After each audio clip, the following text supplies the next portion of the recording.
Everywhere you look, a celebrity has a wellness brand. When Logan Paul launched Prime, it caused chaos. Stores had lines before dawns.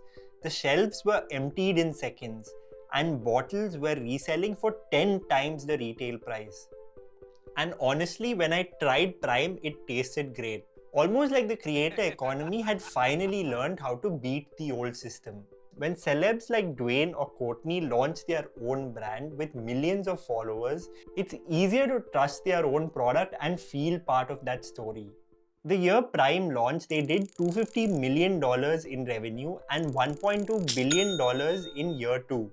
Meanwhile, Coca-Cola took about 80 years to hit $1 billion in revenue. That makes these big brands look slow and boring in this era of TikTok and Reels. And in the sea of options available, celebs solve for the paradox of choice. You naturally gravitate to a known face and a known brand. For the celeb, all they need to do is associate their name with the brand and they reach 100 million in annual sales in under a year. That's pretty sweet a deal. But wait, there's a problem with that story. When you strip away all the hype, the celebrity brands are actually getting crushed by the giants. Just look at Prime's revenue over the last 2 years. Almost a 70% drop from all-time highs. One of the biggest reasons these celebrity brands struggle is because of something the industry quietly calls white label innovation.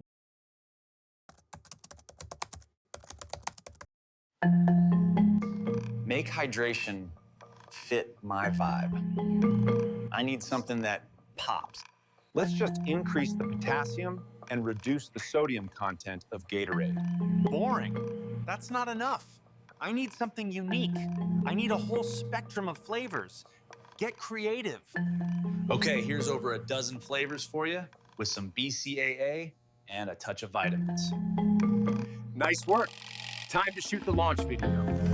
Now, to be fair, the intention is real. Courtney launched Lemmy because she struggled with gut issues. Bella Hadid launched Kin because she struggled with burnout and anxiety. These are all real stories, but stories don't make a moat. Because while the celebrities are busy adding flavors and shooting, the corporations are doing something very different that can't be copied.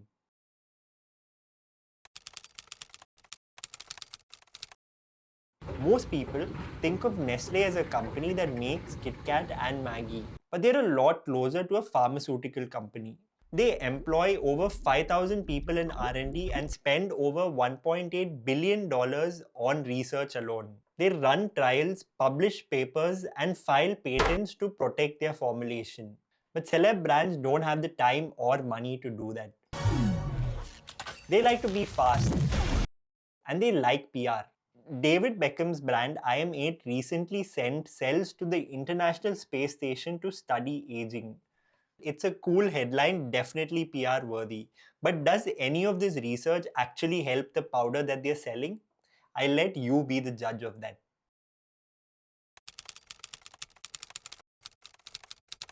Okay, let's play the devil's advocate for a minute. Let's assume the food scientists created an amazing product with all those fancy labels. But they still have to get it on the shelf, and that's where the cracks begin to show. Getting into the retailers like Walmart isn't free. They all have to pay something called the slotting fees. New brands usually have to pay hundreds to thousands of dollars per product per store, and that burns money very fast.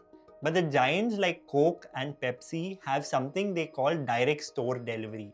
They own the trucks, they own the drivers, their employees physically walk into the stores and stack the shelves. For a new brand, managing inventory across multiple regions is a logistical nightmare. They'll always have limited visibility, and replenishing the stocks on time is always going to be a challenge. And that's why Rock Zoa Energy sold its majority stake to Molson Coors with the primary purpose to manage distribution and logistics.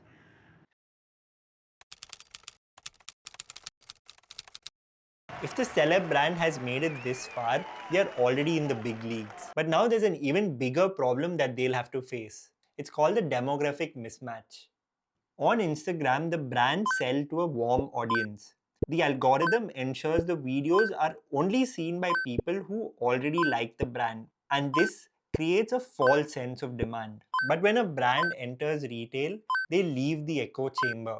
And suddenly, it's no more about selling to your fans.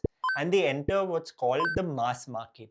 They now have to convince a diverse group of people ranging from a grandmother to a construction worker who have no idea who Logan Paul is. To them, Logan's influence means nothing. They don't care about blogs. The only two things that matter to them are quality and price. And at this point, the product has to sell itself.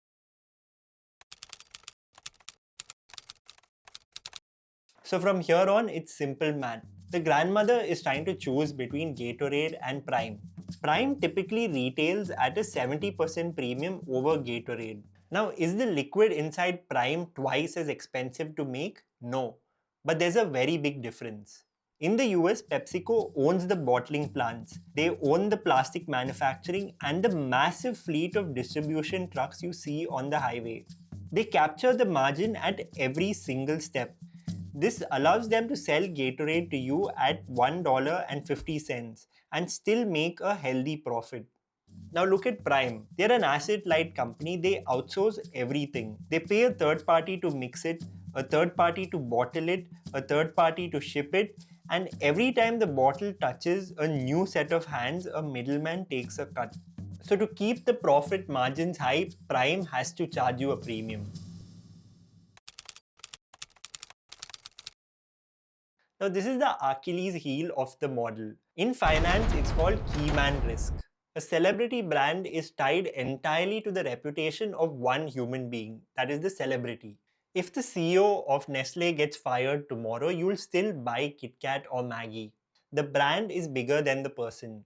But what happens if the celebrity gets into a controversy? You can look at it like a wave. During high tide and fame, you buy a lot of their products.